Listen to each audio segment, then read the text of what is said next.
All right, my name is Rich Schmidt. I'm here with Chris Burrough. We're at the Twomey Oregon in Dundee. It's March 4th, 2021. Chris, thanks so much for joining us today. Absolutely. Who doesn't want to talk about themselves for an hour? First question for you, most important, why wine? Wine was just kind of this thing that kind of satisfied an endless curiosity. I think a lot of people who find themselves doing this are inherently curious people. I would count myself among those.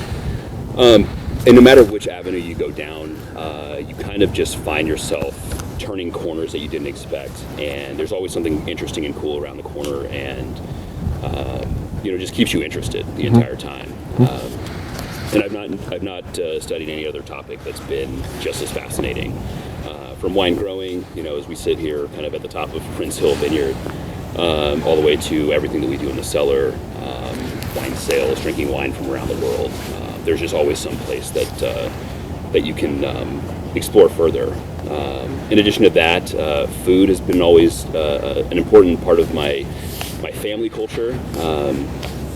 We gathered around food, whether it was like a cookout after church or whatever.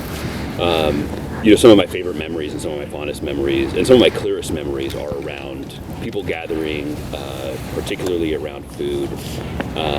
Wine wasn't a huge part of that. I'm the oldest of 5 kids, so my parents, weren't throwing around a bunch of money, chasing fine white burgundies and such. But when there was some form of alcohol involved, it kind of got people to loosen up a little bit, got them to, just removed a layer of, pretense and allowed people to really kind of be themselves. And I always loved that. I've found people kind of endlessly fascinating and endlessly frustrating. But I've always just kind of I've always kind of loved observing people, I guess, and kind of observing people when they're in these modes where they're having a good time and feeling like you don't have to really focus on your problems at this particular moment. So wine kind of was an elevation, I guess, of that in some ways. So that's kind of the condensed answer of why wine. You talked about food. I know that was the kind of a big part of your career early on. Tell me about kind of pre-wine life, upbringing, education, and kind of your first work. Yeah. Wow. I don't even know where to start there. So I was born in Long Beach, California. Strong Beach, as my cousins call it. And my parents moved up here when I was, I think, between 3 and 4. So I'm as native and Oregonian as you can be without actually being a native, I guess. So was raised in and around Portland, but mostly up near Mount Hood. And so those are kind of like my earliest memories of just kind of, early Oregon in the 80s and 90s, kind of what Portland was back then versus what it is now, and all that kind of fun stuff. I worked in a series of just kind of random jobs. My first job was at 12. My mom's super into horses, so I learned how to clean horse stalls. That was, I'm glad I'm not still doing that. It's very tough work, and it's not exactly glamorous. But yeah, I was never afraid of hard work, and so, just kind of tried to make myself useful and earn a little bit of money throughout kind of my early teen years and into my 20s, and found myself in Colorado at one point, which is where I met my wife. She will become a big part of the story as well. And I graduated high school. I knew that I wanted to work. It's the end of the 90s.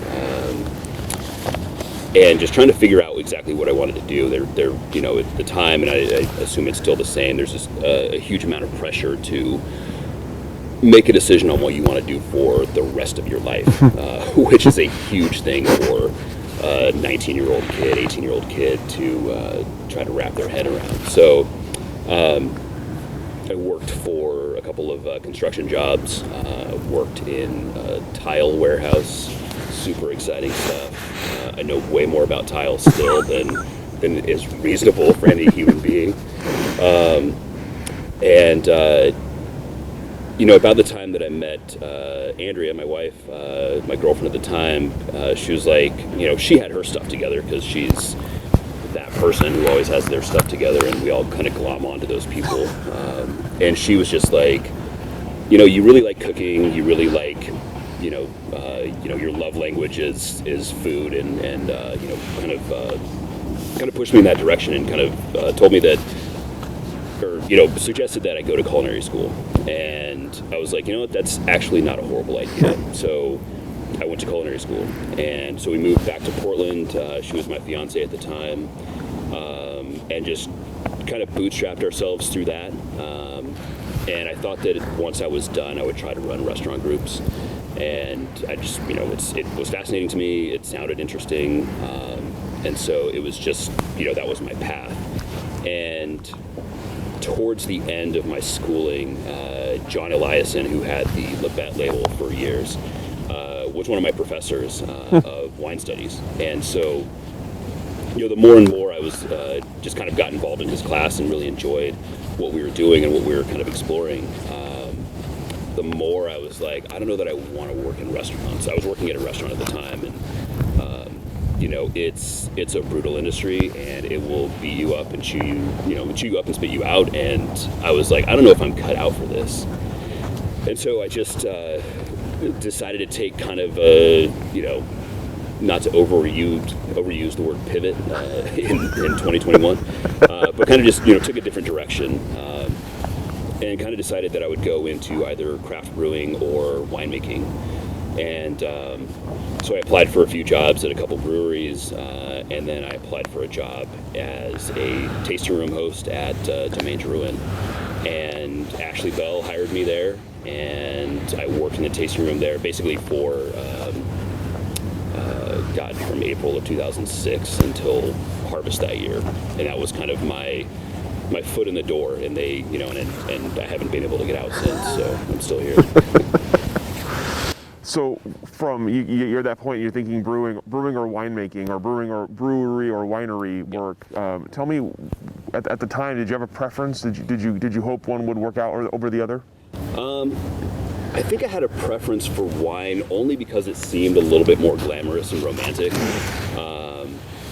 It was just kind of, you know, the idea of being outside, being in vineyards, you know, it's why people come out to wine country and taste, you know, I kind of got sucked in a lot of the same ways. So it felt like it would be, you know, not to compare the two, not to make it a class issue necessarily, but it seemed like something that would be a little bit more, you know, I could, you know, put my chin up a little bit more. So to be completely blunt about it.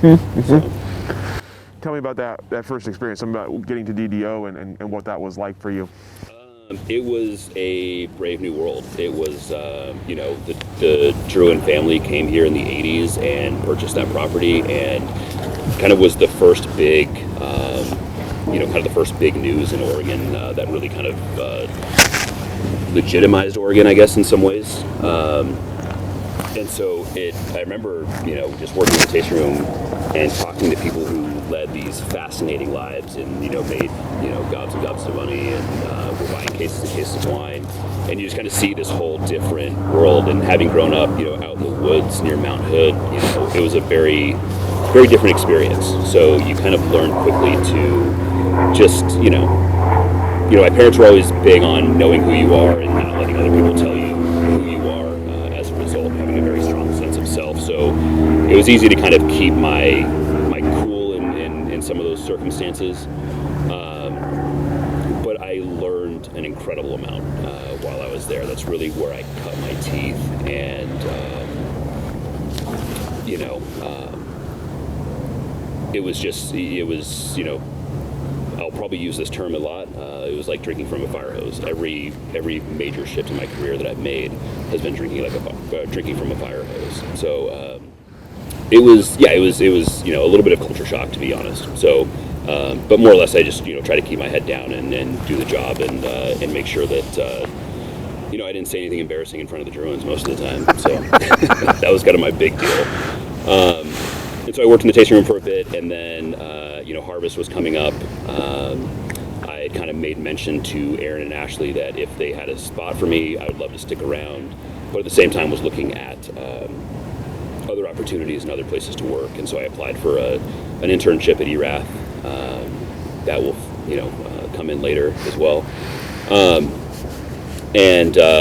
Got hired on for Erath, and I was supposed to go work there in 2006. And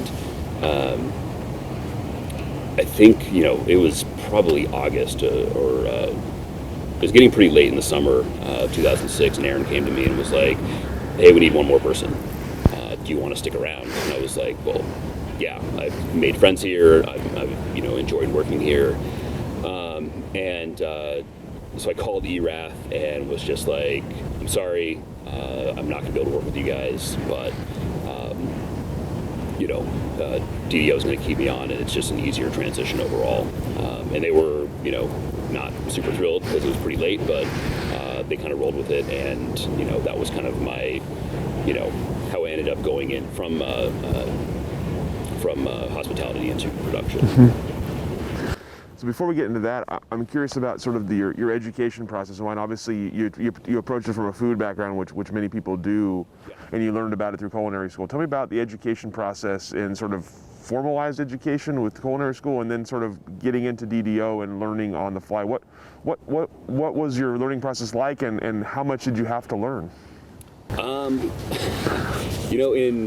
The theory part is easy. It all sounds like, oh, you just take these grapes and you put them in a tank, and then you put them in barrels, and then you put it in a bottle, and it's all right there. The formal education in the wine studies class was, it was a little bit of production stuff, but it was mostly just exploring different regions and different wine styles, New World versus Old World.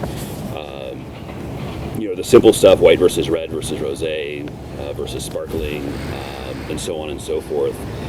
And it was very, I don't want to say it was romanticized, but it was very much driven towards folks who were going to be in restaurants. And the way you sell wine in restaurants is quite different than, if I have a group of consumers come up here and they want to see, how the sausage is made, so to speak. So it was, I had a broad idea of what to expect, but I also it was funny because I thought that, when we sat down with the Drouhins during harvest lunches and stuff like that, we'd be busting out all these awesome Burgundies, and we'd just be drinking amazing wines and amazing food. And I was kind of shocked by how interested they were, the Drouhins, about what was going on here. And so we drank a lot of just Oregon wines and just tasted around, wines from Chehalem and Adelsheim and,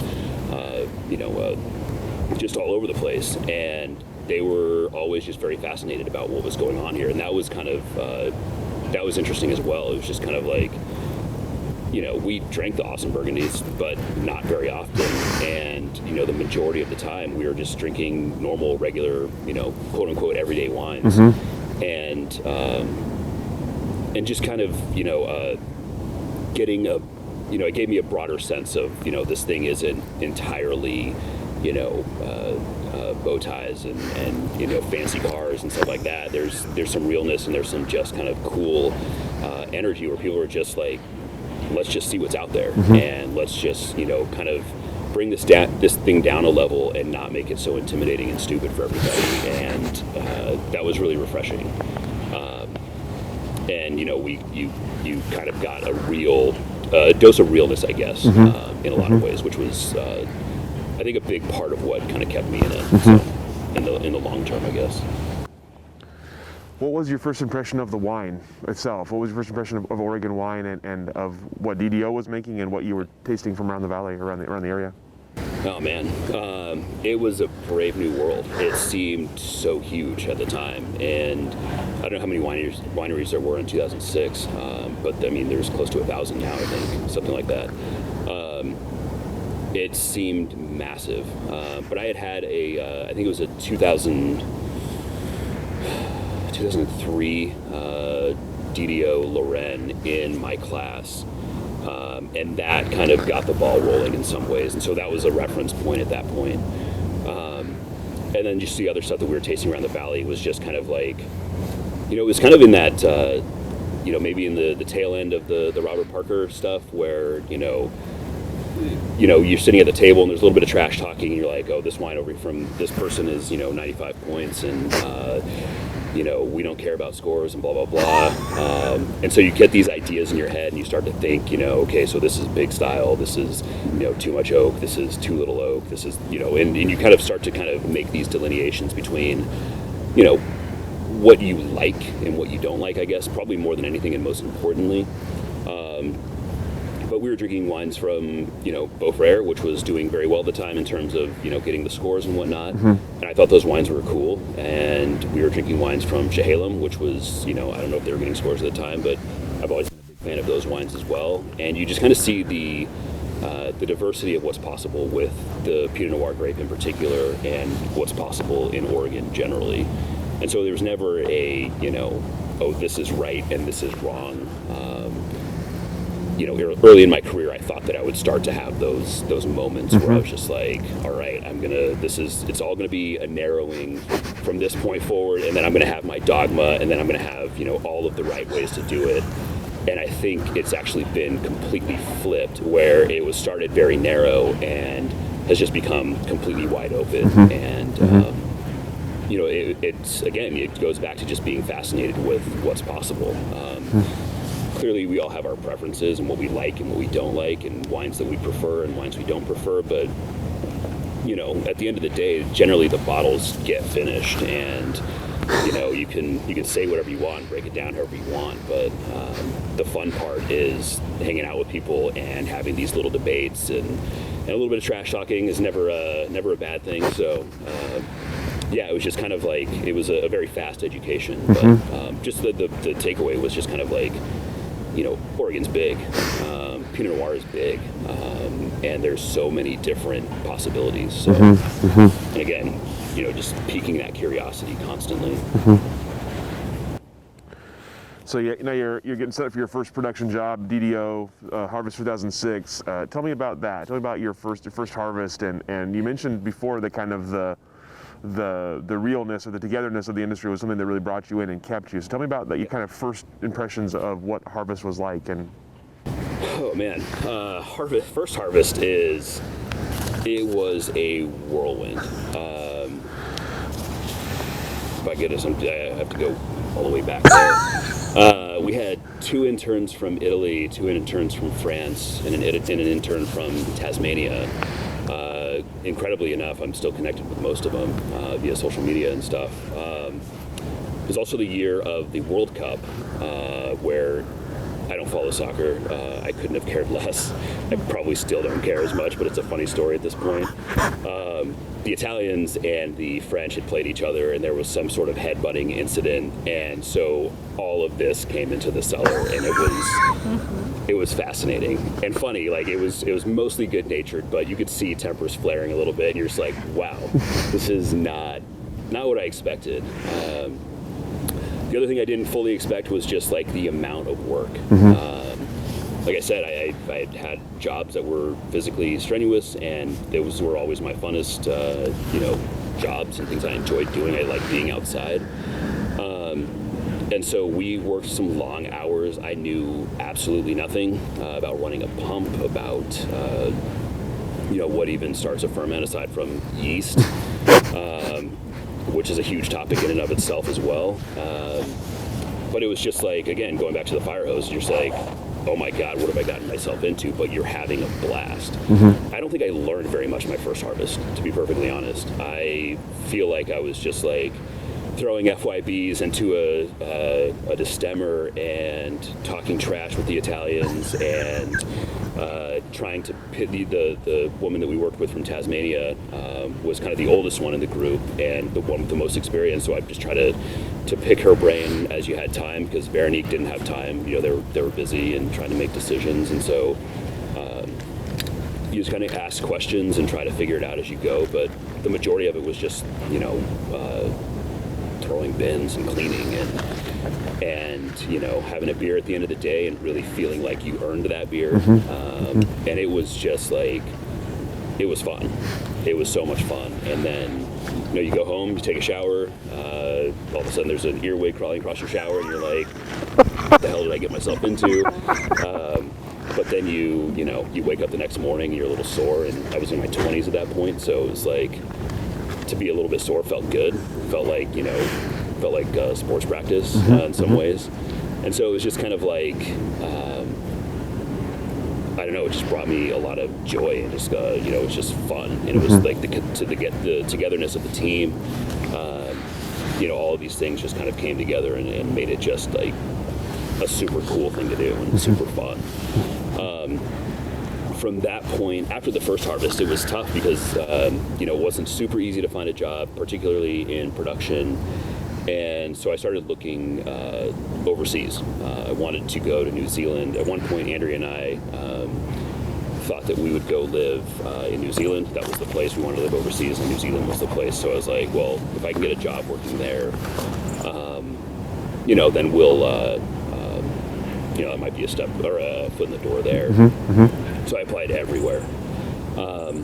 In the meantime, you know, because not sure if DDO would be able to keep me around. And turns out they were able to keep me around, but Aaron was very helpful. He had a friend down there who I sent my resume to unknowingly, who had also worked at Drouhin. And, you know, the connection was made there, and made plans to go to New Zealand. I missed my first wedding anniversary in New Zealand. I don't know who lets their partner travel halfway around the world, trying to figure out if something might work. This thing, you know, might pan out in the end, but, you know, Andrea was very supportive and just was like, you have to do this. And she's like, I'll be home for, you know, 2.5 months of it, and then I'll fly down, and then we can travel around. And she's like, maybe I'll try to set up some interviews for myself. But basically just like, you know, it was full speed ahead at that point. So tell us about that experience, about New Zealand experience. New Zealand was amazing. I regret that I have not been back since, probably more than anything. It was, I think I learned the most. I think I learned a lot more that harvest because I was able to kind of, I had a broad idea of what was going to be required, the amount of work. I could, you know, actually, you know, I could actually like pace myself a little bit better and try to understand the work that we were doing as opposed to just doing the work. But it was an amazing experience. I worked for Highfield Estate. They are, at the time, they were doing, I think we did 700 tons that year, and they were considered fairly boutique for the area. And yeah, I worked with a dude from New York and a kid from France, and the two main guys who were there. And Jeremy, who I stayed with, we kind of did the night crew thing. And so we were kind of the finished processing, cleanup crew, you know, cap management, all that stuff. But it was there I really kind of started to understand a little bit more of what a career would look like in winemaking on the production side, especially. And so, yeah, I'm trying to think of, like, we did a little bit of picking. We did obviously a bunch of processing. I got to see a couple of very large facilities. And at the time, I had this idea in my head that, you know, small winery good, large winery bad. And it was just kind of funny, you know, when we would go see these other places, and I would see somebody just doing this all day on a must pump, or somebody standing in front of a press, and I was like, oh, that's no way to live. That's brutal. How are these guys doing that? Why would you get in this industry to do that? I didn't really get an appreciation for that kind of stuff until later on, but, you know, saw glimpses of it, at least in New Zealand. I fell into a fermenter when I was down there. It was cold soaking, fortunately, because I don't think Jeremy would have been able to pull me out of there. But yeah, it was just kind of, I should probably actually tell that story rather than just making myself sound like a clown. They had this barrel. We had to walk from one catwalk down onto a lower catwalk in order to do cat management. It was the end of the night. I just got done cleaning the press because that's like the one warm place to be if you have hot water. You're just like, I'm just gonna like get my wits back about me, have a beer in there, and get warm. And so I was going up to gas a couple tanks that we had processed that day. And so you had to step from a catwalk onto half a barrel and then onto a platform in order to do that. And of course, when you cut a barrel in half around the equator, it doesn't always turn out completely flat. So I stepped on it in a weird way, and it wobbled in a weird way, and my knee gave out in a weird way, and ended up like tossing this CO2 tank, just like, a little guy, and fell, my right side into the fermenter through the top of it, caught myself with my left arm, had this massive bruise across my arm from the edge of the tank, and into basically 15 degrees Celsius or 12 degrees Celsius grape juice. So I learned then that you always have a pair of clothes, an extra pair of clothes, extra pair of boots, extra shirts, extra everything at all times, because you will get, you'll fall into a tank if you don't. Let that be a lesson to you kids. But yeah, it was a fun experience. We just kind of we made a bit of Pinot Noir, got exposed to a little bit of Riesling. What else did they make down there? A sparkling wine. That was my first time working with sparkling. But just kind of, learned a little bit more of the intricacies and what it would look like if I continued to pursue winemaking. So, and then my wife and I traveled around for a bit. She had a couple job interviews, and Andrea is the smartest person I know. She was in banking at the time, and kind of started seeing some rumblings about what was to come in terms of the economy. So she had a couple interviews down there. It didn't quite pan out. She made some connections. We flew home, and then the global financial collapse started to happen, and that door effectively not was slammed shut necessarily, but was definitely the plans were put on hold at that point. So we came back to Oregon and went back to work at DDO. So obviously at that point you said you'd kind of had glimpses of what a career in production might look like for you, and you came back to it. So clearly it was something you were interested in at that point. Did you have kind of a long-term goal at that point? Did you kind of know where you wanted to go at that point? Oh man.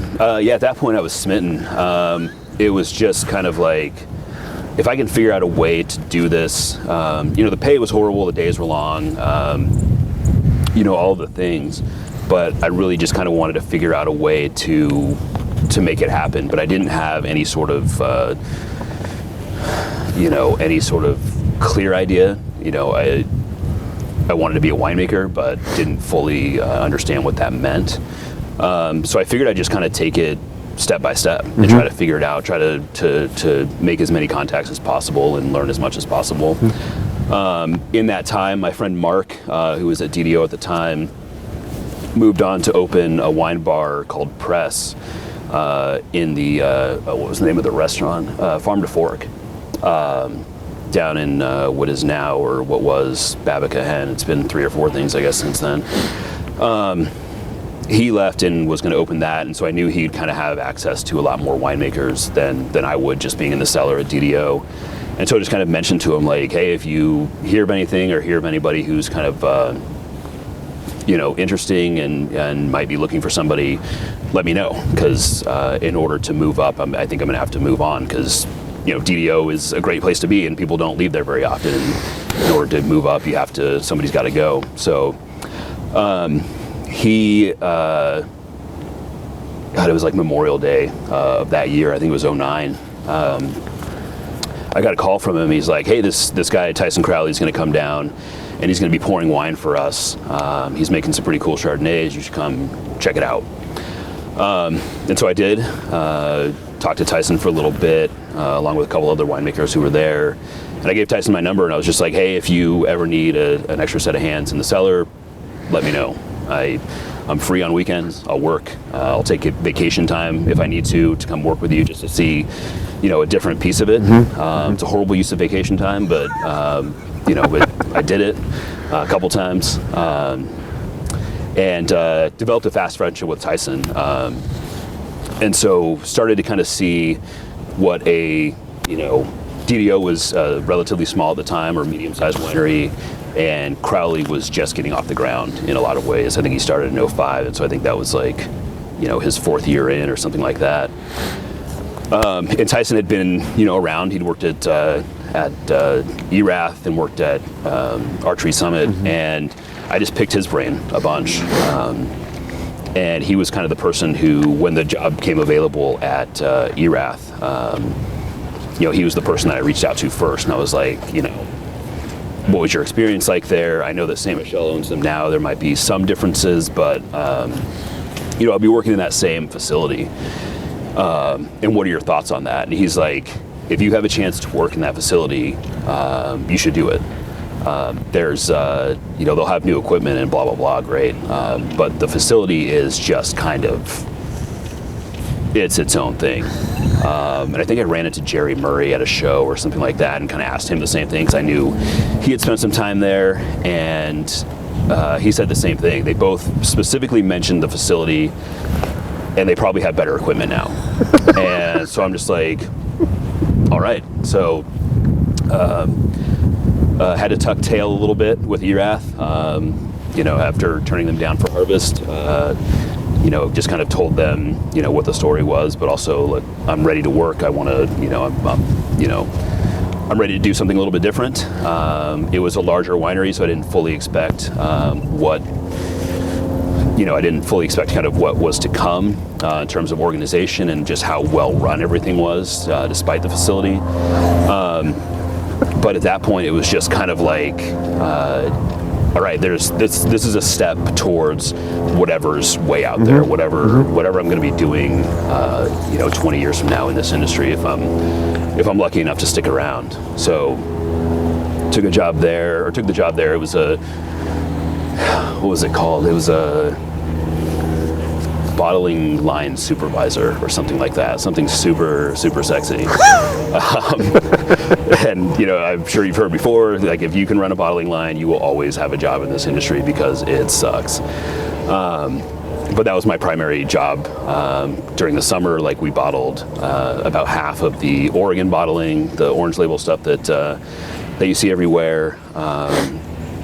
I ran the night crew there, the 3 harvests that I was there. That's a shock when you go from, we worked 410s, but when you go from starting work at 7 o'clock in the morning, and then they're like, all right, take tomorrow off, and then the day after come in at 5 p.m. And that first day is awesome. You're just like running on adrenaline. You're like, all right, we're getting fruit. I've got my crew. They seem like good folks because there's a recession and nobody can get jobs out of college. And so, that was my first once in a lifetime recession. Starting to doubt that we understand what once in a lifetime means. I just had some really awesome crews working there, and just, again, learned a lot, but it was more logistical stuff. And that facility I could make a transfer from me to you. And if you're blending, you're doing this over the course of obviously multiple tanks. But the way that things were set up, you would have to have like 250, 300 feet of hose in order to make this transfer happen. And then moving on to a different tank later on. And so it was just like, you learn the basics, number one, and some of the basics of just like logistical stuff. But then you also just kind of learn to deal with the challenges within that, and learn that you can only do so much in terms of making things more efficient.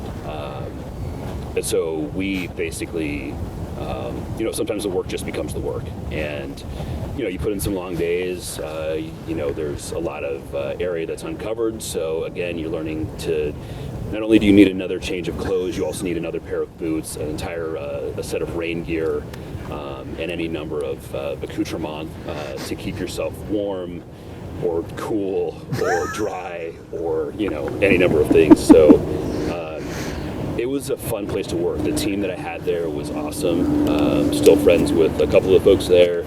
Gary Horner is one of the single nicest people I think I've ever met in my life, let alone this industry.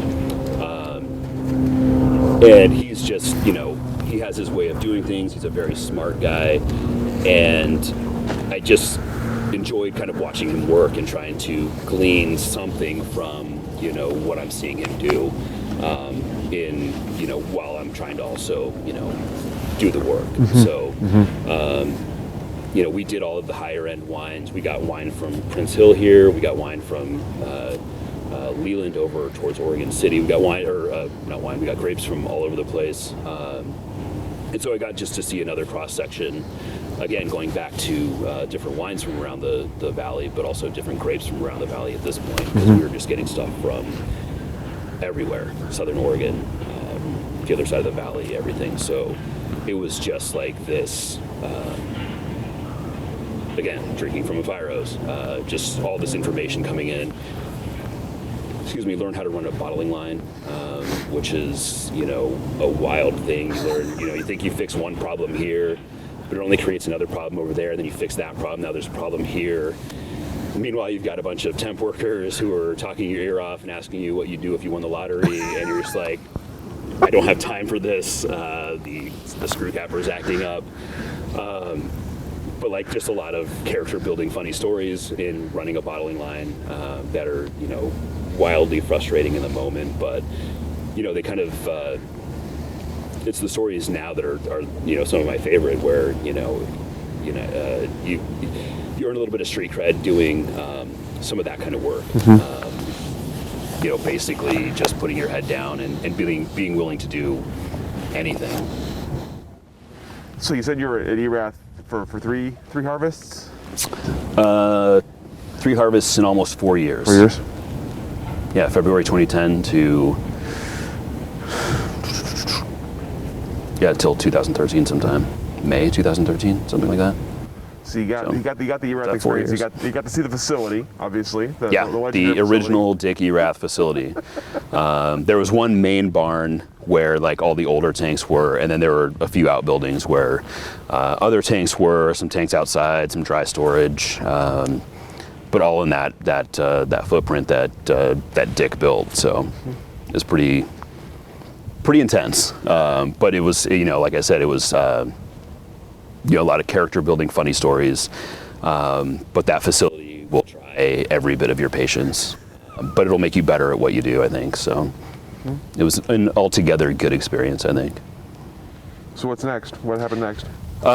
So we were trying to think of the exact timing of this. At one point, Andrea came home with a flyer from the Rotary Club regarding a winemaking professional exchange, basically for a group of Oregon winemakers and salespeople to go to Croatia, and for a group of Croatians to come to Oregon.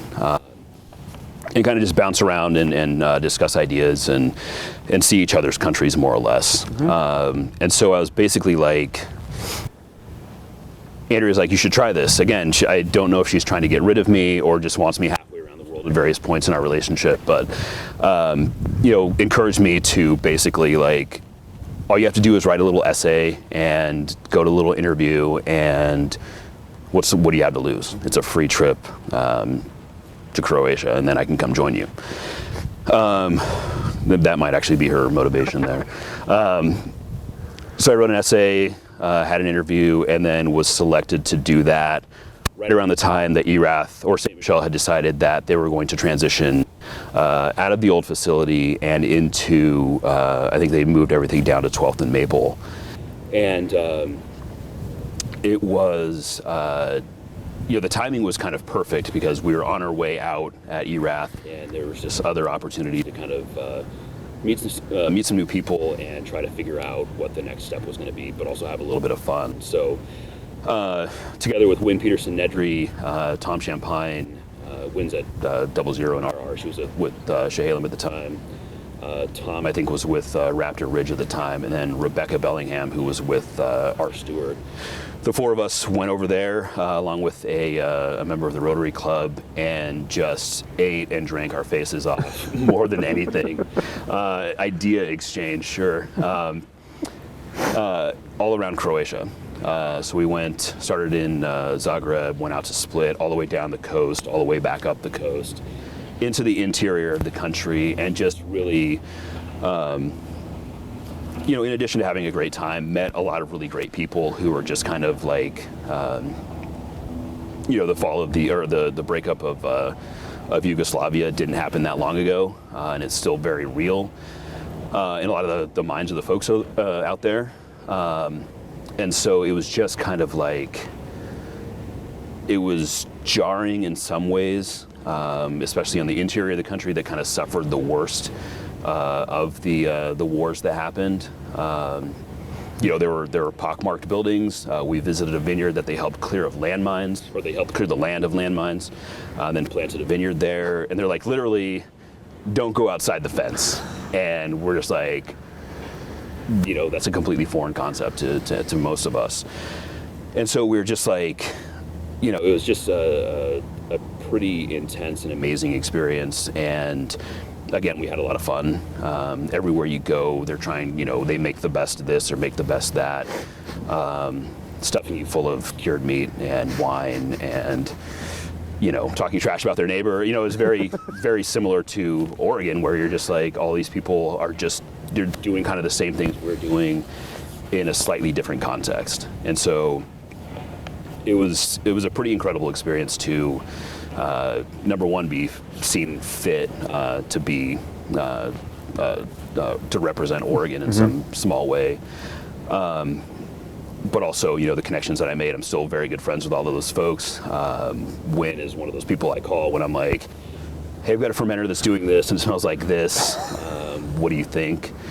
But yeah, it was just kind of like, it was just one of those points where it reinvigorated me and kind of focused me on like, I do still want to do this for a living. So unfortunately, when I got back, we did get laid off at Erath. I got a severance package, and I had basically 3 months to kind of figure it out. And that was actually the closest that I've come to leaving the industry, not because I wanted to, but because the economy hadn't fully come back into its own, and I was just trying to figure out, I'm not one to be able to just sit and do nothing. And Andrea's like, she'd been laid off from Wells Fargo previously, a few years prior, and was able to like have some me time. She got a severance, was collecting unemployment at the same time. She actually still managed to make more money than I did while she was unemployed. And she's like, you should just take this time. She's like, I'm working, we have health insurance, you're gonna be fine. You should just take this time and reconnect with yourself and try to figure out what you really want to do. And I did not take that advice because I'm dumb. I was just like, I got to do something. So I started applying for jobs everywhere. I applied for, a glass factory. I had previous warehouse experience. I'm like, I will do anything for now just to have a paycheck and have something to do. At the same time, kind of reaching out to my network, which included Tyson Crowley at the time, obviously, and still includes Tyson Crowley. But I had lunch with him, and I was just like, hey, dude, got laid off. If you hear of anything, let me know. Tyson's like, I got a little bit of work. You can come hang out and clean barrels and stuff, and you'll figure it out. You'll be fine. And so, I'm trying to think the timeline of this. I think I spent, this is from like May to June or something. Like, it's only like a month, and I'm already going nuts and just like, I can't do this. I can't not work. And I get a call or a text from Tyson. He's like, hey, my buddy Jim Prosser has JK Carriere wines. His guy just gave his notice. I told him to call you. I'm like, cool. I had seen Jim around the valley. I knew that he had built a new winery. I knew that it was closer to home, at least that part of the valley. But didn't know a lot about Jim. Knew about the legend of Jim in some regards. And so got a call from Jim, went up and talked to him. He and I think, kind of sized each other up, and neither of us was quite sure what to think of the other. I think actually my first interview, he walked in from out of the vineyard. He's covered in dirt. His hair's everywhere. And I'm like, Tyson, you're going to hear it from me if this guy's a whack job. I'm just like, all right. And, he was very earnest. He was just like, here's what I can offer you. Here's, what the job is, offer in terms of your growth and your learning. And the thing that stuck with me most, and I almost positive he said it, it was one of the first things that he mentioned in terms of when people leave J.K. Carriere, what he wanted to do was kind of slingshot them into their next position. He's like, this is my winery. He made no bones about that. It's my name on the label. You'll learn a lot here. You'll have some fun. We'll drink some beer. We'll make some good wine, that kind of stuff. But I wasn't fully prepared for what would become the next 5 years and some of the best that I spent in the industry. I won't say anything nice about anybody because it's just simply because this is being recorded. But yeah, it was, I think I started with Jim in August of 2013. So it was late in the season. And it was just kind of like we were off to the races because harvest was about to start. And then the 2013 harvest obviously was kind of wild. So it was just me. Actually, it was me and this 19-year-old kid named Silas were the intern. Silas was our intern that year. The three of us made all the wine that year. I don't remember exactly how much we made, but that was, it was fast and furious, we'll put it that way. But yeah, so working with Jim was just like, I don't think anybody can fully prepare you for that. He was and remains one of my favorite people. He's a tough person to work for and a tough person to work with. He expects you to know your stuff cold and be able to adjust on the fly. And I mean, that's what we did. You never get comfortable. And for me, that's not my resting state is trying to get comfortable, trying to know my things well enough so that I can kind of not hit cruise control, but kind of just like, all right, I know this. All right, what's the next thing to learn? And Jim was just like, all right, what are we doing? What are we messing around with? What are we gonna mesh around the whole cluster? That's an easy one.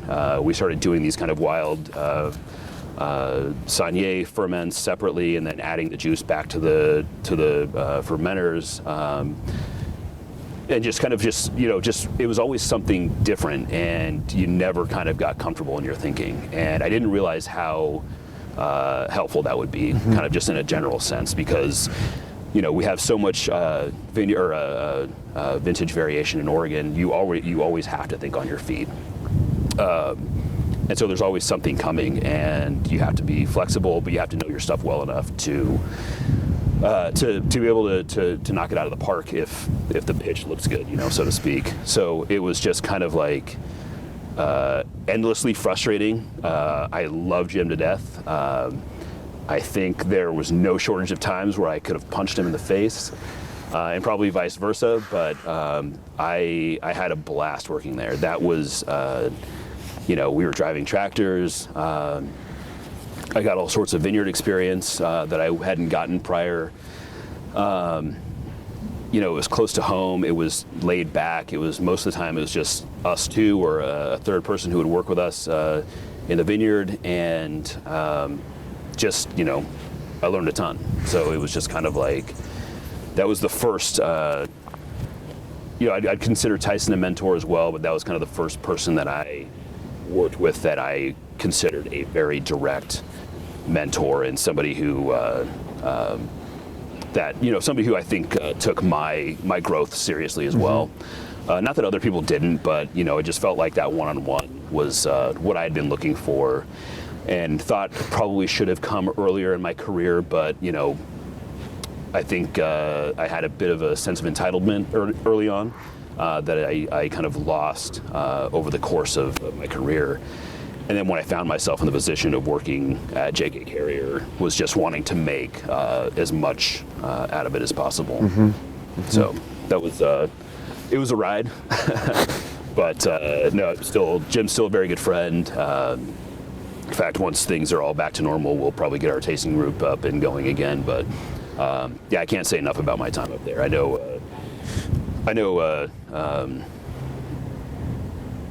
it's, I don't even know what I'm trying to say. We can move on to the next question. This sparkling water is going straight to my head.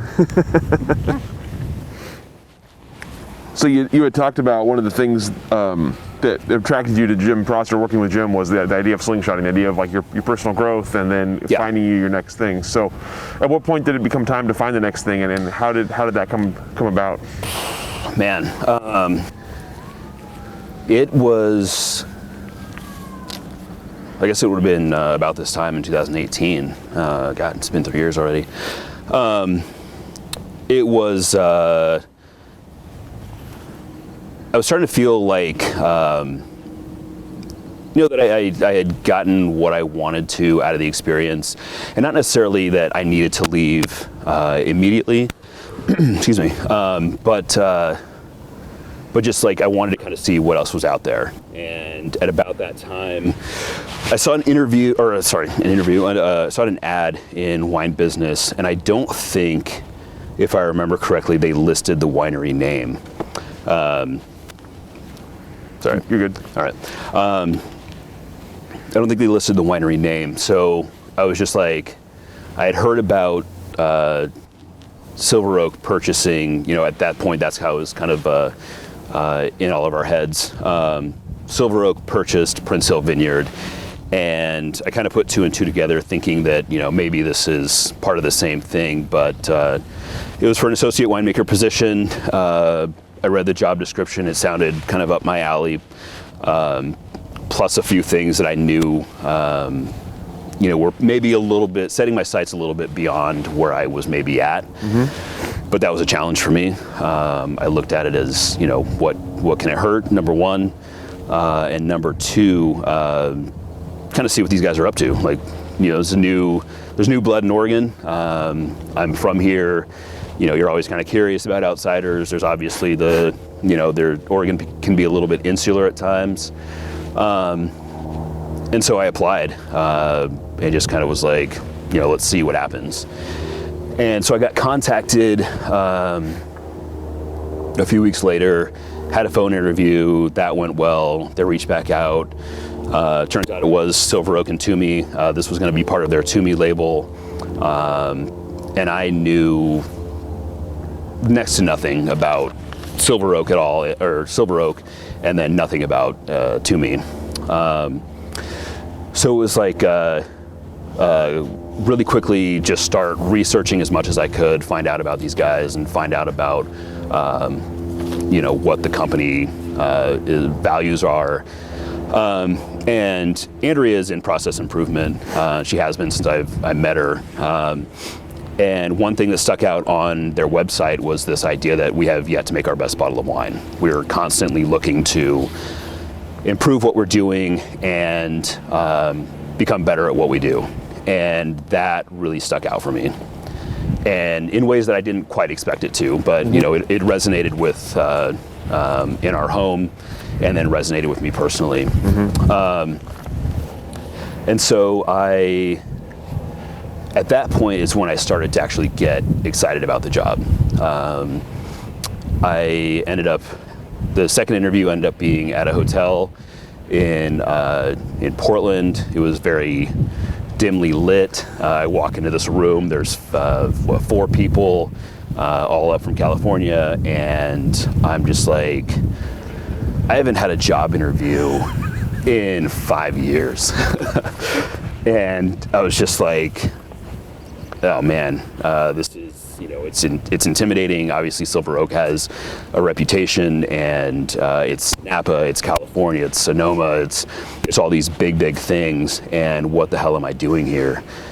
And the first interview went well enough, and everybody I talked to at that first interview was great. They were all very, actually just people, it turns out. And so the next interview was going to be in California at the Silver Oak Winery in Oakville.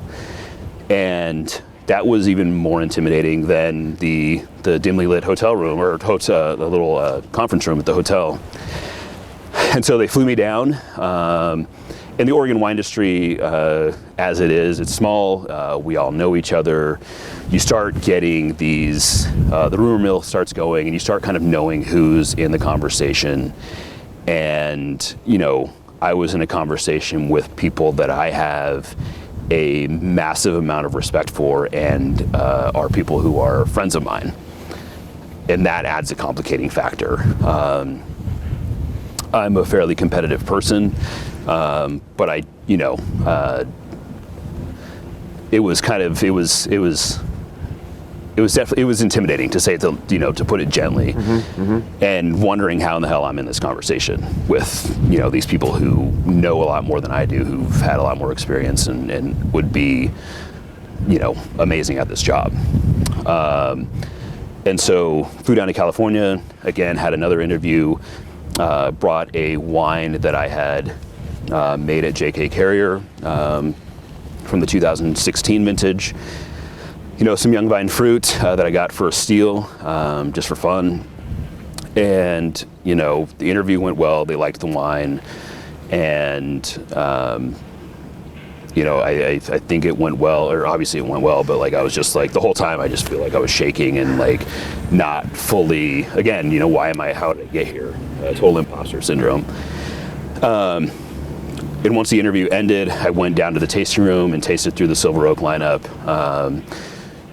As a Pinot Noir producer, I don't drink a lot of Cab. When I travel to California now, or when I could travel, I try to drink from the place that I'm at, and so I've gotten over my fear of Cabernet Sauvignon. Left the winery feeling pretty good, and then went and had some oysters with a friend in San Francisco, and then flew home. And again, still thinking all right, the next phone call I get is going to be the one where they're all right, we went with somebody more qualified. The next phone call I got was we'd like you to meet us at Prince Hill. We'll take a quick spin around the vineyard, talk about what we're doing up there, and that'll be kind of the next round of interviews. And I'm just you guys are going to drag out the torture of, my sleepless nights. And, I think I'm a fairly even-keeled person. I think most people would say that about me, but simply because the stress isn't showing doesn't mean it's just not building and building. Mm-hmm. And like I said, at that point, I was I wanted the job bad. And I'm just this is a good move for me. It's going to be challenging, but I think it'll be a good fit overall. So I met those guys up here. We walked the vineyard. And one of my coworkers now told me, basically, he's there was one thing that you said that kind of sealed the deal for you, and you just kind of pointed out something that we had mentioned when we'd walked the vineyard prior. And he was you just honed in on this thing, and that really just kind of brought it into full focus. And so, I was actually, I was wildly sick 2 days prior, and I couldn't get out of bed sick. It wasn't COVID, fortunately, because it was 2018. So I was coming off of this really crappy flu or something. And I just remember being up here and just being completely out of breath. I swear I exercise and I've been working in vineyards and stuff, and I'm in shape and I'm not going to die on you guys. But I was just just trying to keep it together. And then, at the end of the interview, I just went back home and passed out because I was so just exhausted from just that hour-long interaction. So when I got the phone call from Nate Weiss, who's the VP of wine growing for both companies, I think I let it go to voicemail, actually. I was I don't want to hear this firsthand, that they went with somebody else. I'll listen to it on voicemail, and then I'll call Nate back and, get it, get the spiel. And clearly that wasn't the call. And so it was, I was excited, obviously. I knew that it was going to be big. I knew it was going to be a big jump for me. I knew this project was going to be big. But before I did that, I had to go to Carriere, go talk to Jim, and just be I'm leaving. and that was tough. Again, like I said, I really loved working up there, and Jim and Linda and everybody involved in JK Carriere treated me like family, and so leaving there was brutal, especially when I'm coming into something that I'm just completely unknown. So gave my notice. I think I gave Jim about a month. Andrew and I snuck down to Mexico really quick just to kind of hit the reset button, and then day one here was, I met the team up here. We bounced around for the day at Prince Hill. They introduced me all the folks that I'd be working with internally and externally. We had dinner at Ruddock Wood that night, and then they left me alone. And all of this noise and hubbub just to get me started. And then all of a sudden, it's like this, and I'm up here by myself, and I'm just like, holy shit, what am I doing? How did I get here? Dick was still living on the property at the time, and still making wine down in the, what he calls the winery. I've kept that name. It's never going away. If we build a winery up here, it's going to be called the winery, as far as I'm concerned. And so it was just like, that first day I just walked the vineyard and got the lay of the land, and tried not to, completely lose it. So it was a really great feeling. It was just kind of one of those things where you're like, this is kind of what I've been working so hard for, and, feeling aimless at times, but, really kind of, felt like I had a direction at that point, a really kind of clear direction, and I could get excited again. Not that I wasn't excited before, but excited to be the primary person for a piece of Oregon wine growing history, realistically.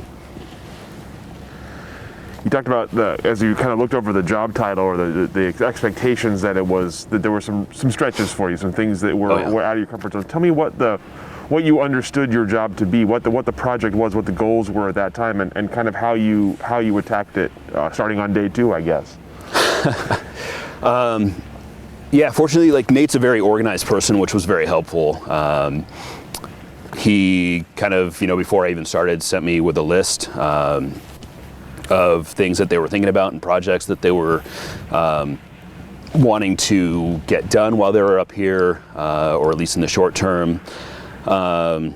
Gave me a whole onboarding schedule, like, we're gonna have you down in California for a week and you'll start meeting the team, and all that stuff, and just kind of gave me an outline of what the first few months would look like. So that was huge. The stretch part of it was just kind of like, it's a well-known winery. They have some very smart people working for them, obviously, and trying to figure out how I fit into that, and if I fit into that, and if I'm just going to completely embarrass myself, or if they're going to like me and keep me around. The first few weeks were basically me up here getting my office set up, getting to know the property, running into Dick every once in a while and trying to not sound dumb in front of him, because that guy does not forget anything. When I told him I worked for Jim, he was like, "Oh yeah, Jim Prosser, he overflowed some barrels in my cellar." I was like, Jim's told that same story in the exact same way that you did, except Jim was panicked and thought he was going to get fired. So mine like a steel trap, and so you're just like, I don't want to sound like a moron in front of Dick Erath and have him call David Duncan and tell him that the guy that they hired is an idiot. And so basically just like, trying to glean a little bit of information from Dick, and then, go to California and, again, drinking from a fire hose, get to know the whole team down there. And I'd kind of watched some of the company videos and stuff like that, and, knew some of the rumors about how the team down there operated and how people, really loved working for the company and working for the Duncans. And I'm an inherent cynic, that's cynicism is my resting state. And so I'm just like, yeah, sounds great, sounds good. You guys like the company you work for, that's cool. I'm gonna do it my way, and if I fit into that, great. And there is no BS in how much people love working for this company. It's so wild to me still. Like, my team members, there's so many wildly intelligent people that I work with. It's intimidating, number one, but it's also just like super exciting because you're just like, I have a ton of people I can learn from and pick their brains. But I also have an expertise in Oregon that I can share with those guys. If they ever get a cold, rainy vintage in California anywhere, I'm their guy. But I was blown away with just how friendly everybody was, how welcoming everybody was, how well organized everything was, and got completely just sucked into it as well. It's the winemaking team has become friends. They're not just coworkers. Like, we call each other and harass each other and shoot the shit constantly. It's a lot of fun. So I was not prepared for that either. I feel like I've wandered way away from your question, but it's all good. I'm sort of curious what the early expectations were. What did they want to do with this project? So I should mention that David Duncan and Dick Erath met a few times and kind of discussed it before the purchase actually happened, and they actually found that they aligned on a lot of the same things in terms of sustainable farming and just making sure that we didn't just come up here, or they didn't just come up here and, all right, we're ripping everything out and we're going to build a monstrosity on your hill. And I think Dick knew that he wasn't going to be able to farm this the way that he had been able to since these vines behind me were planted in '83, and I think he knew that he's in his 80s, and you want to pass on. He lived up here. This was kind of the crown jewel of his properties, I think, and he wanted to make sure it was going to somebody who would care for it like he did. Which isn't to say that nothing was going to change. Whether you pass on a winery to your kids or you get purchased or whatever, there's going to be changes that you don't love, but that's life. So you kind of try to make those decisions the best way you know how, and I think Dick felt that he could entrust the Duncans with this piece of it. So the main idea was to come up here and just understand it. What's here, what's worked for Dick, what hasn't worked for Dick, and that overlap that I had with him. He made wine in 2018 down in the Erath, and so just again picking his brain and just being like, down in Block 4, there's all sorts of stuff down there. What were you thinking? What was the process there? And he's just like, some of it was funny. He was just like, we're just screwing around. We just try to see what would work, what didn't work. In terms of trellising styles and things like that. There's been some redevelopment. One of the things that Dick, I think, got very, very right is this Clone 95, the lost clone, so to speak. And so we've planted a bunch more of that. But just, the plan up here is to, part of the reason they hired somebody from Oregon is to make sure that we honor what is here and kind of just make sure that it's, the way that however we move forward with this, that it's something that makes sense for Oregon, something that makes sense for Prince Hill, and then hopefully we can make some really great wine in the long term as well. So it was just kind of, I was amazed with how kind of respectful the whole process was. Again, certain things have changed. Things will always change.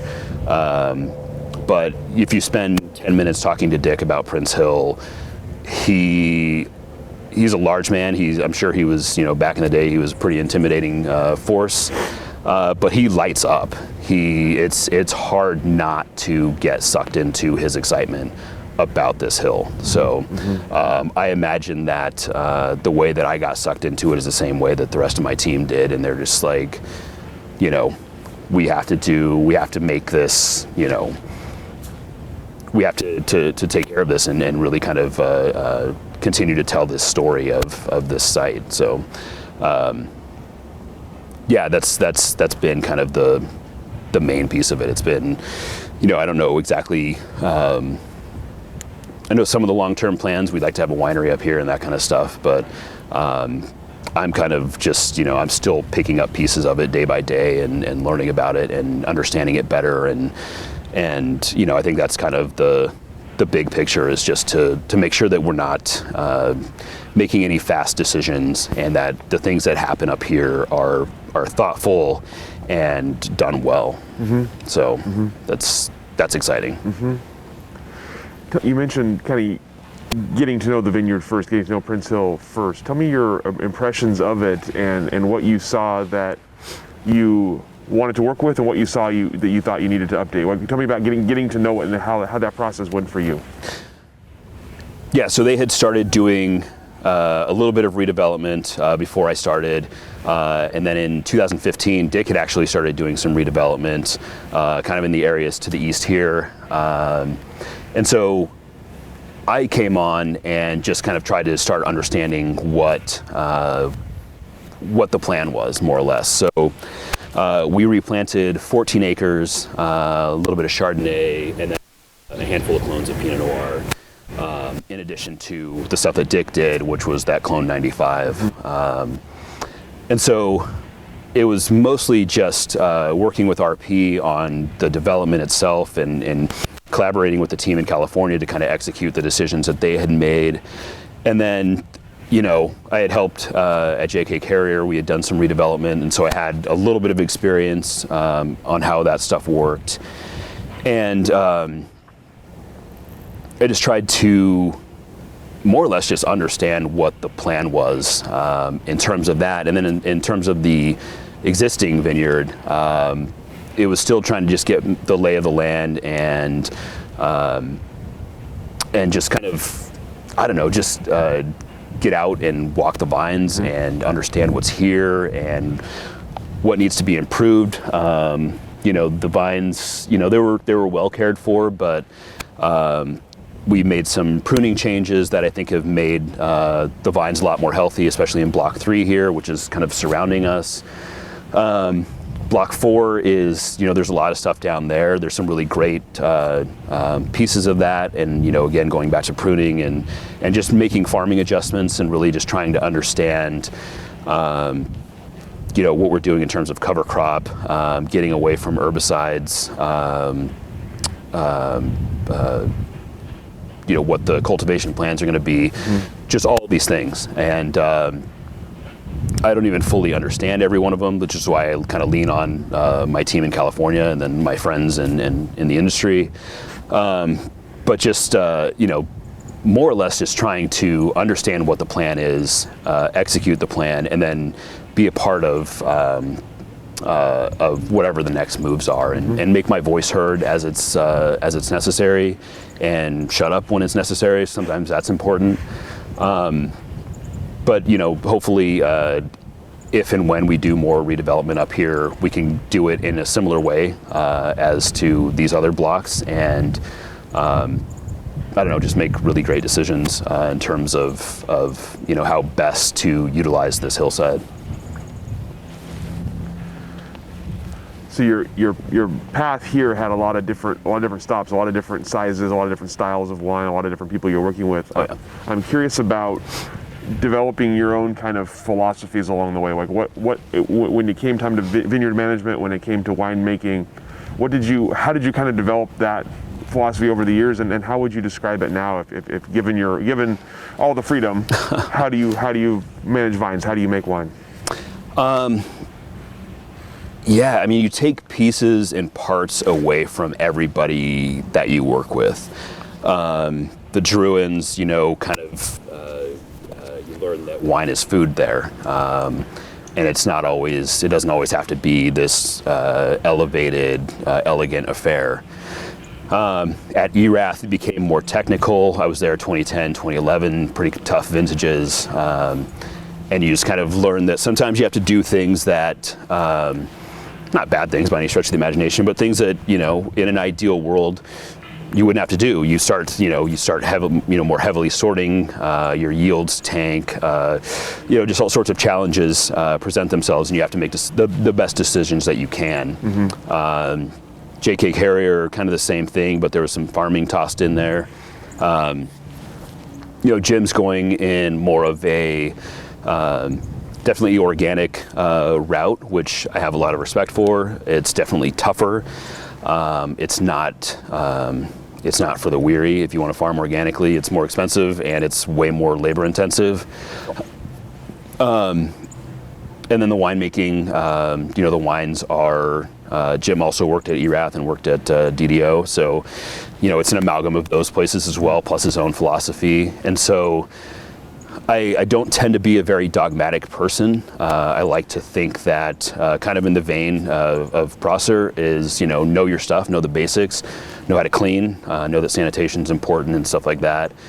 Make clean wines that aren't biological or microbiological nightmares.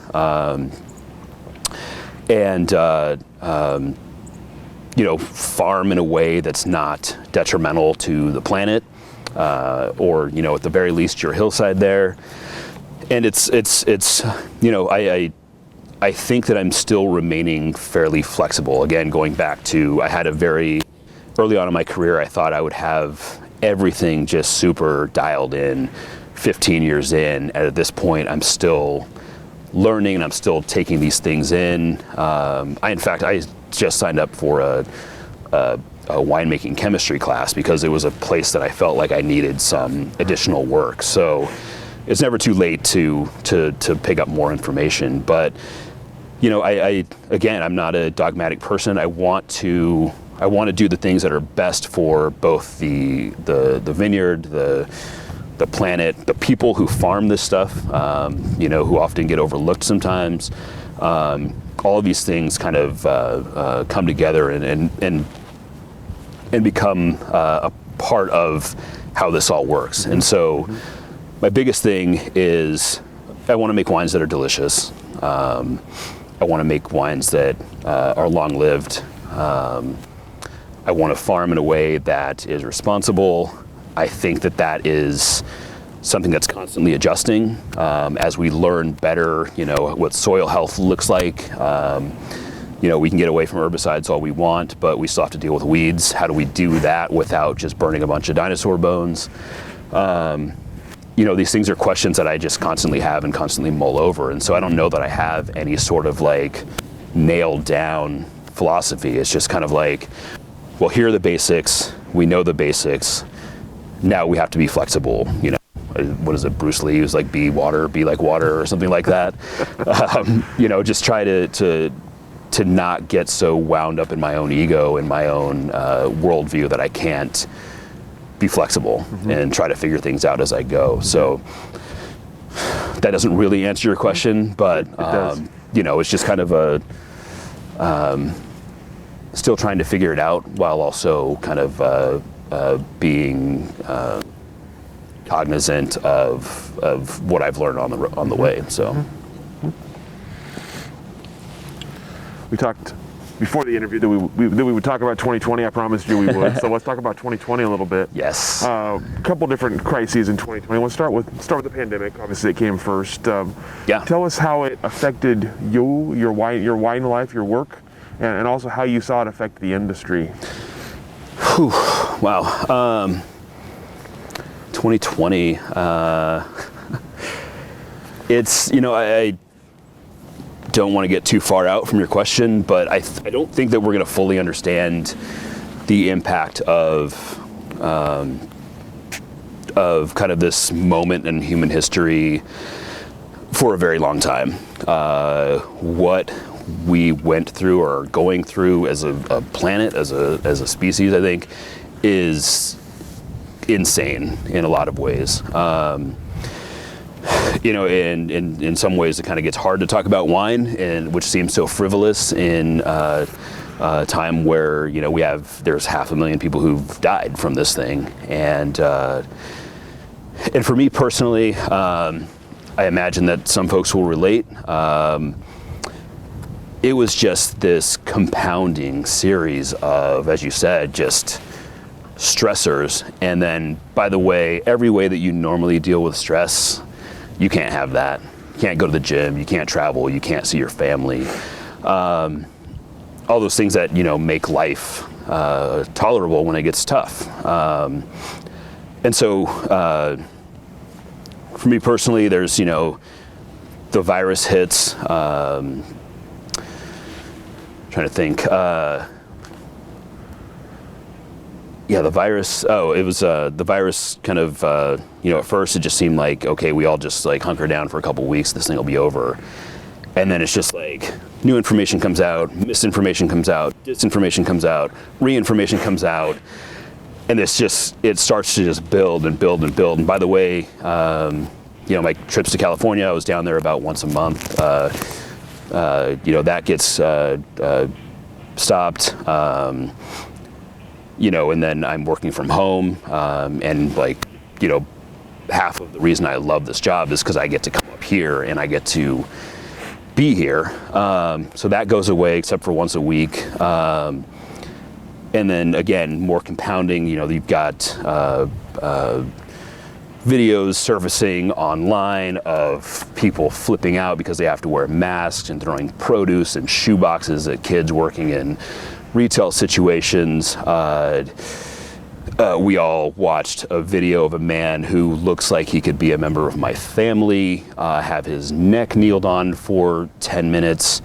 And it's just all of these things. And then the reaction to that. And it was just like, you know, again, I tend to be a fairly even-keeled person, but like it put me in a really, really dark place.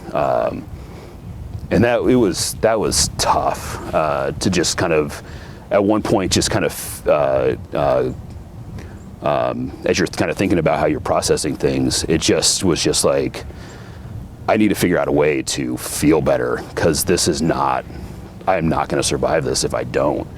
And so when I was able to start coming back up here, that became my respite. You know, my wife and I obviously leaned on each other, and I didn't have to become a grade school teacher overnight either, which, you know, was helpful. It's just like, yeah.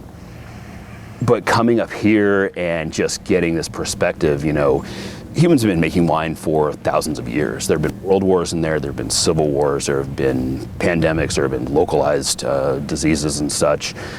Entire kingdoms and empires have risen and fallen, and fermented beverages have been there for all of it. And so it kind of gave me perspective in some ways. When Dick was planting this vineyard in the 80s, you know, and the vineyards that were planted, you know, by David Lett and those guys in the 60s and 70s, you know, I don't know if they were thinking about this. I mean, not the pandemic and stuff, but like, I don't know if they were thinking about, you know, what the next 50, 60 years looked like and what the industry would look like in that time. But we do this and we think about these things, and we plant these vineyards, and they're you know, semi-permanent structures, and the wines that we create from those are these snapshots into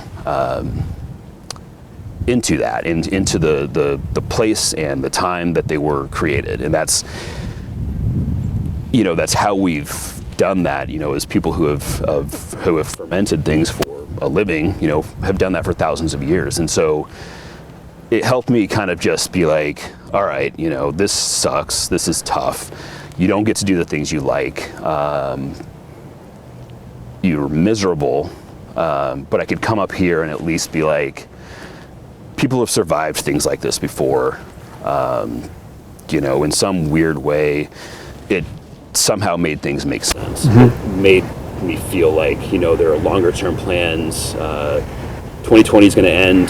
The pandemic at some point will end. Hopefully not with the ending of our species, but you know, it just kind of became that that piece that kind of kept me sane in some ways.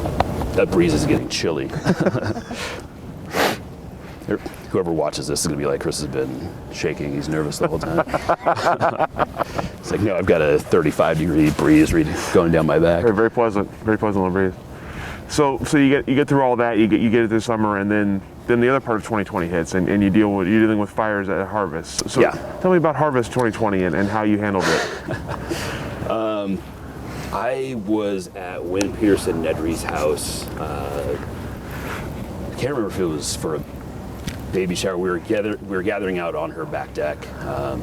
Obviously, due to COVID, we were just kind of like trying to see your friends, but see them in a safe and responsible way. And the wind kicked up, and it was just like there's smoke in the air. We're just like,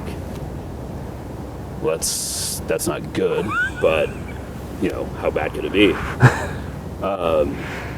And so we just like basically, didn't think much of it.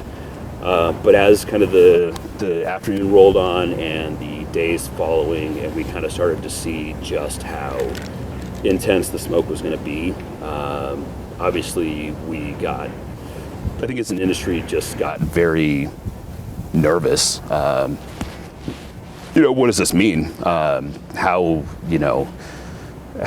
bad is it going to be? How badly are the grapes going to be affected?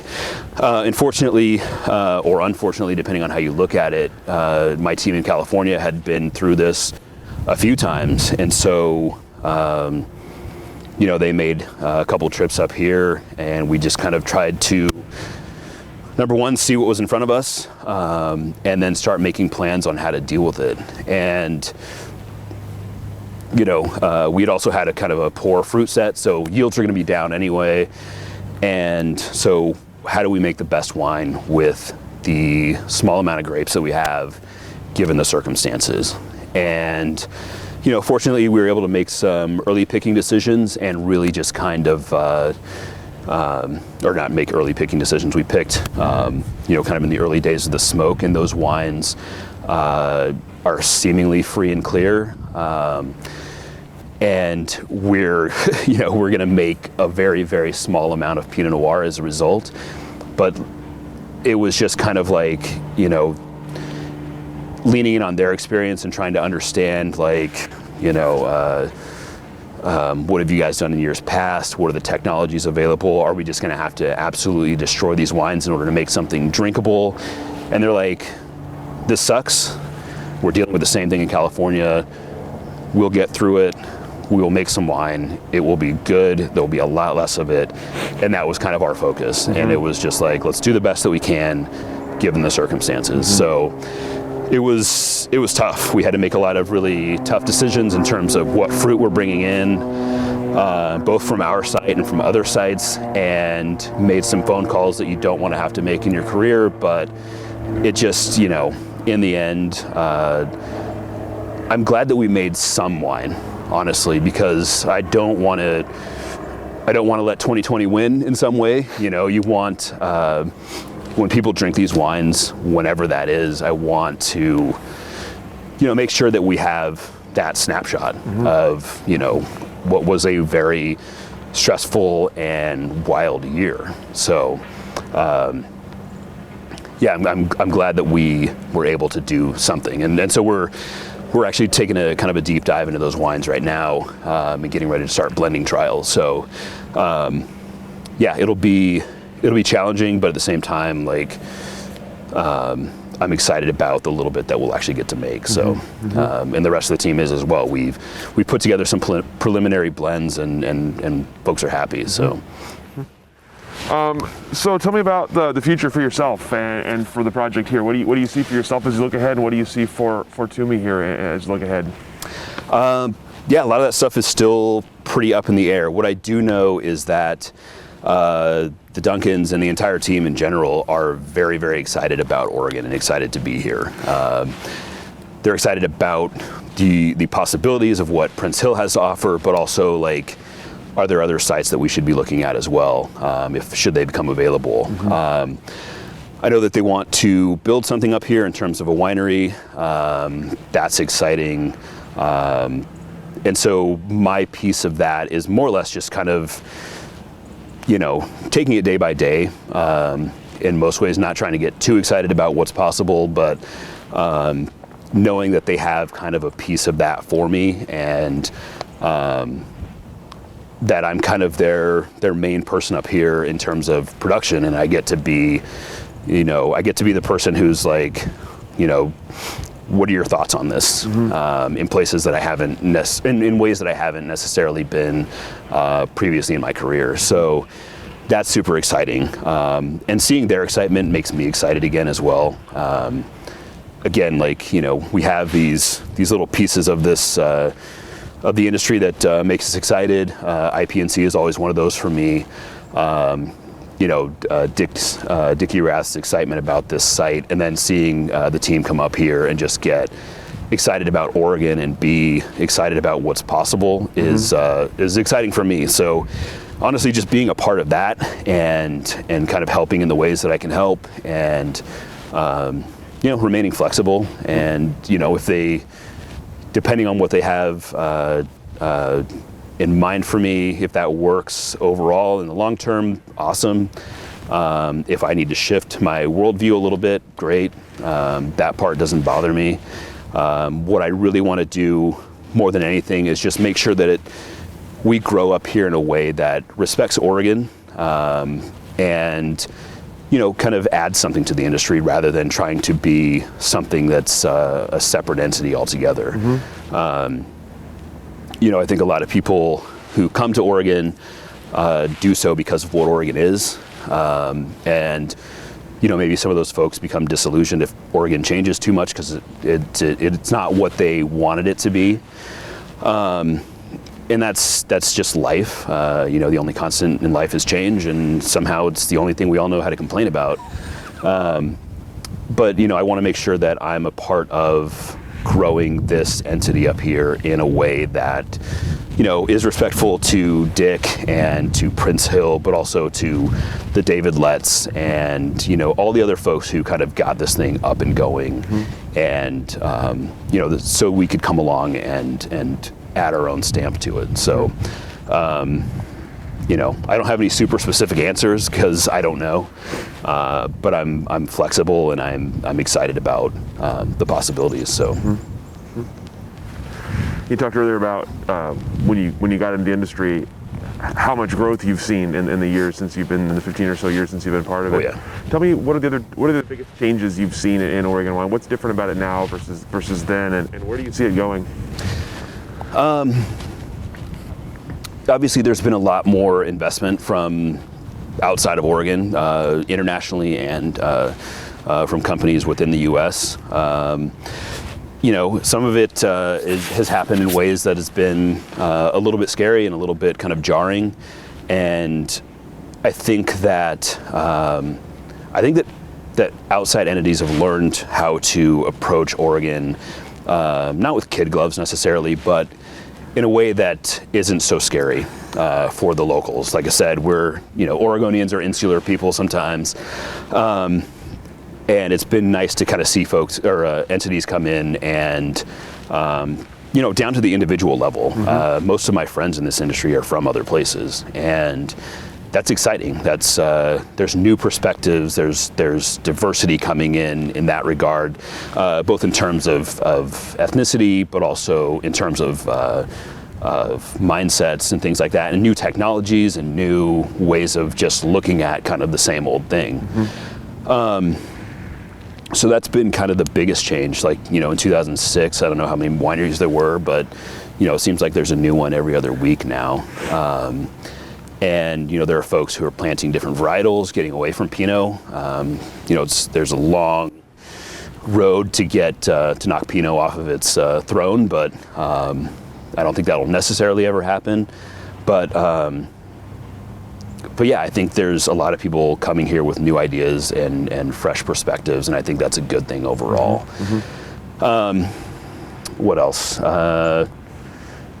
In terms of long term, obviously we're looking down the same barrel that the rest of society and the rest of humanity is looking at in terms of climate change. 2006 was a hot vintage then. I think most of us would probably kill for 2006 at this point, because it just seems to get warmer and warmer and drier, and that's that's a little terrifying. But again, people with new perspectives and people with ideas coming in about how we can solve, for some of those issues, and we can make better decisions in terms of farming or in terms of packaging and shipping that aren't such an assault on the environment and aren't contributing to these issues. I think is a good thing as well. What I would like to see and what I found inspiring. I'm a biracial person. My father's black, my mom's white. If you're familiar with the Punnett Square on the lower right-hand corner, that's why I look like this. But the Willamette Valley Wineries Association with their DEBI program, and really kind of making sure that Oregon is Oregon in terms of demographics, and that's, it will change in some ways and in others it won't, but making sure that Oregon is a place where people feel welcome. Oregonians are very friendly people. That's part of the reason we all love being here. You shouldn't have to be LeBron James. You should be able to look like LeBron James without being LeBron James, but feel welcome in Oregon. And I think that, unfortunately, these conversations are awkward, and people have to kind of put themselves in a position of vulnerability, and that's tough for everybody. But trying to make sure that Oregon is a more inclusive place, and I think that that's happening as well. Like I said, I've looked like this my whole life. I've moved in and out of circles that were primarily white, and heard some of the things that are said when people think that it's just a bunch of white folks in a room. And you hear the terrible, and then you hear, obviously on the good side of that, you hear the people who are willing to stand up to it as well. So there's positive change happening in that regard that I didn't see 10 years ago, 12 years ago, 15 years ago. So, more women in the industry and in positions that aren't just in the lab or in sales, which is great. We have to learn, just because somebody can't lift a barrel over their head doesn't mean they're worthless in a cellar. They can, we can collaborate and make, make our lives easier. Like if you and I are working together, I'm going to have strengths and you're going to have strengths, and we're both going to have weaknesses, and we should be able to collaborate and work with each other and, get the job done and make good wine and have a good time doing it and not make each other miserable. So, some of that stuff has changed. Those are the big ones that I can think of offhand. So, mechanization. Labor is a big one. We all like to point out to the vineyard and say, that's where this stuff is made. And talk about the folks who are doing the work as, kind of the real backbone in the industry. And a lot of times I think that they're forgotten. And so, just making sure that as we have these conversations about sustainability and moving forward, that humans and the human cost are calculated in that. I'll stop there. That's all I can think about. Just a few little small things there. No, just small things. Let's knock it out. We'll have it done by 2022. Last question for you. Looking back so far from where you are now, is there a favorite moment or a highlight of your career so far? Something you look back on with most fondness? God. I don't know how to pull out one moment out of what has been just an incredible amount of moments that are just amazing. I think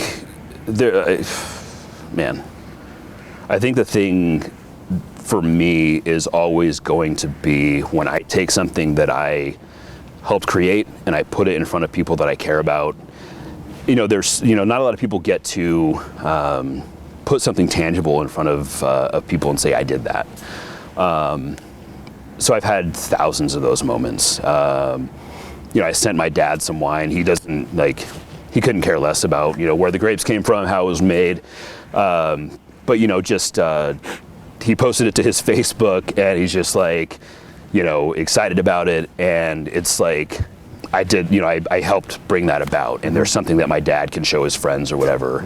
Or if we have people over for dinner, it's, it's bringing out the things that I helped create, and really just kind of allowing that to be a piece of, that community in that evening, in that space and time.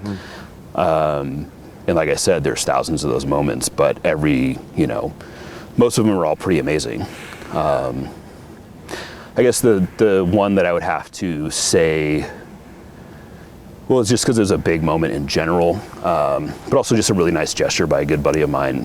When Andrea and I bought our first place in 2009, it was just after harvest, and my buddy Andy, who actually just moved to Napa, so that's exciting once we can travel again, brought over a bottle of 1991 Cortone Charlemagne from the Hospice de Beaune.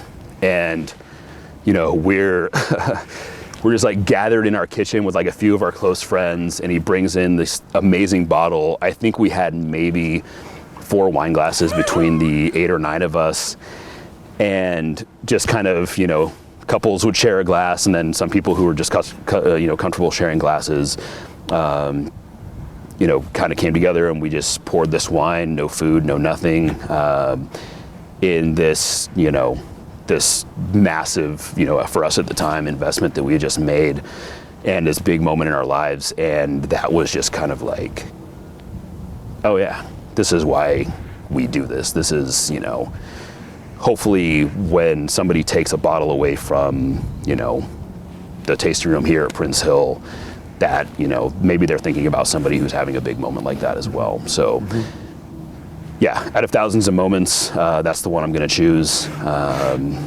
Maybe I'll regret it when I watch this again, but that's the one I'm going to go with. It's a good choice. It's a good choice. Hard to top that. Yeah, it was a good evening. It was one of my favorite evenings. So that's all the questions that I have for you. We've braved the cold and the wind and the rain out here. Is there anything I didn't ask that I should have? Anything we didn't cover that we should have covered here today? Not that I can think of. This was fun. I'm glad that you guys reached out. I can't wait to watch this, and I will continue to watch the series in general, because it's been eye-opening to see. I was talking to Kim Abrahams down at Lingua Franca, because I watched hers. I was like, all right, Kim's somebody I like. I'll watch what she has to say, and it's been interesting to kind of find out about your friends in some ways, find out things you didn't know about them, and things that we don't tell each other for whatever reason. So it's been eye-opening, and it's been a lot of fun to kind of watch this and to now be a part of it. So. Good. Thank you. So glad to hear that. Yeah, thank you so much for your time, for your hospitality out here today. And of course, sorry I had to freeze, but all good.